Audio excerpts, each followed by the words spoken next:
Hello guys, pro kabaddi season 11లో Telugu titans మరొక amazing విక్టరీని నమోదు చేసుకుంది. 35-41 స్కోర్ డిఫరెన్స్ తోటి 6 పాయింట్ల ఆధిక్యంతో ఈరోజు యుముంబాని ఓడించింది Telugu titans team. And Telugu titans ఇచ్చినటువంటి ఈ క్రూషియల్ పర్ఫార్మెన్స్లో ప్రధానమైనటువంటి పాత్రని పోషించింది ఆశిష్ నర్వాల్ అని చెప్పాలి. ఒక ఆల్రౌండ్ ప్రతిభని ఈ మ్యాచ్లో కనబరిచాడు Ashish Narwal.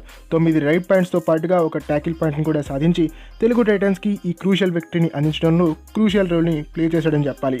And captain Vijay Malik as యూజువల్గా తన 1 మ్యాన్ షోని కంటిన్యూ చేశాడు రైడింగ్లో. ప్రధానంగా 10 రైట్ పాయింట్స్ని సాధించి తెలుగు టైటన్స్ని మ్యాచ్ స్టార్ట్ అయినప్పటి నుంచి కూడా డ్రైవింగ్ సీట్లో కూర్చోబెట్టాడని చెప్పాలి. అండ్ విజయ్ మలిక్తో పాటుగా సాగర్ సైత్పాల్ కూడా ఈరోజు 5 ట్యాకిల్ పాయింట్స్ని స్కోర్ చేసి డిఫెన్స్లో ఆ కుషన్ని తెలుగు టైటన్స్కి అందించాడని చెప్పాలి. And Ankit Jaglan left corner defender కూడా ఈరోజు 2 ట్యాకిల్ పాయింట్స్ని సాధించాడు. అండ్ అందరికంటే మనం ముఖ్యంగా చెప్పుకోవాల్సింది క్రిషన్ ధుల్ గురించి. సబ్స్టిట్యూట్ ప్లేయర్గా వచ్చి 4 ట్యాకిల్స్ని ఇనిషియేట్ చేసి 3 ట్యాకిల్ పాయింట్స్ని సాధించాడు.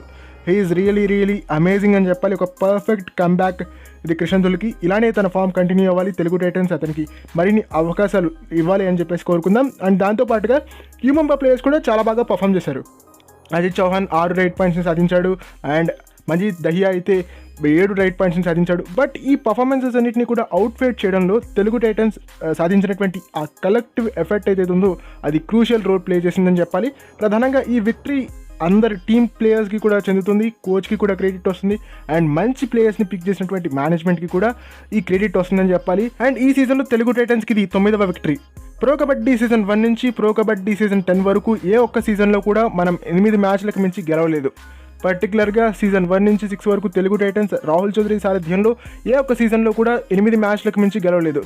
రాహుల్ చౌదరి లాంటి దిగ్గజ player, show man, right machine చేయలేనటువంటి పని కృష్ణ కుమార్ హుడ్డా గారు విజయ్ మలిక్ అండ్ పవన్ సెరావత్తో కలిసి చేశారని చెప్పాలి. పవన్ సెరావత్ సారథ్యంలో కొన్ని మ్యాచ్లు గెలిచిన తెలుగు టైటన్స్ అండ్ వరుసగా విజయ్ మలిక్ సారథ్యంలో అద్భుతమైనటువంటి ఫలితాలను సాధిస్తుందని చెప్పాలి. ప్రధానంగా 2 మ్యాచ్లు నేరో మార్జిన్స్తో ఓడిపోయినప్పటికీ విజయ్ మలిక్ మాత్రం ఒక పర్ఫెక్ట్ కెప్టెన్ లాగా టీంని లీడ్ చేస్తున్నాడు. అండ్ ఈ రోజు విక్టరీ ఈజ్ రియలీ అమేజింగ్.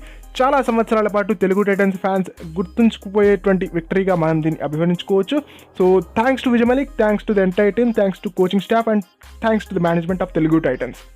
ఇలానే ఈ అప్రతిహమైనటువంటి విజయ యాత్ర కొనసాగాలని చెప్పేసి కోరుకుందాం. ఓకే, ఇది ఫ్రెండ్స్ ఈ వీడియో కనుక మీకు నచ్చినట్టయితే లైక్ చేయండి, షేర్ చేయండి, మన ఛానల్ని సబ్స్క్రైబ్ చేసుకుని పక్కన ఉన్న బెల్ ఐకాన్ ప్రెస్ చేసి ఆల్ ఆప్షన్లో సెట్ చేసేసుకోండి. అండ్ ఇలాంటి మరిన్ని వీడియోస్ కోసం ఛానల్ని డైలీ ఫాలోయింగ్కి ట్రై చేయండి.